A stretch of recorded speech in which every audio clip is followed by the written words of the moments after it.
ఈ రోజు మరొకసారి సమ్మక్క సారలమ్మ రెనోవేషన్ జరిగే పనులు దేశ చరిత్రలోనే కాదు ప్రపంచ చరిత్రలో గిరిజనులు సాంప్రదాయబద్ధంగా సమ్మక్క సారలమ్మకు సంబంధించిన రెనోవేషన్ పనులు యుద్ధ ప్రాతిపదికన రైట్ టైంలో కంప్లీషన్ కి దగ్గరలో ఉన్నాయని చెప్పడానికి సంతోషిస్తున్నాను.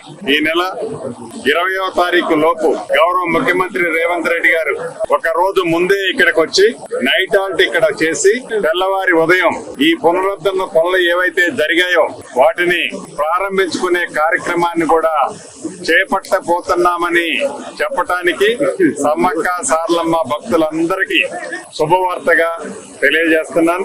ఈ సంవత్సరం జాతరను పురస్కరించుకొని ప్రతి జాతరకి వచ్చేదానికంటే కూడా ఒక తెలంగాణ రాష్ట్రంలోనూ పరిసర ప్రాంతంలో ఉండే రాష్ట్ర ప్రజలనే కాకుండా దేశంలో ఉండే కోట్లాది మంది ప్రజలు ఈ సమ్మక్క సారలమ్మ జాతరకి ఇచ్చేస్తున్నారనేది ఇప్పటికే సమాచారం అందుతుంది.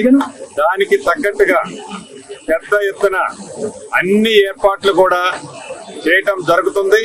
మౌలిక వసతులతో పాటు అన్ని ఏర్పాట్లు కూడా ప్రభుత్వ పక్షాన చేయాలి అని గౌరవ ముఖ్యమంత్రి గారు ఆదేశించారు.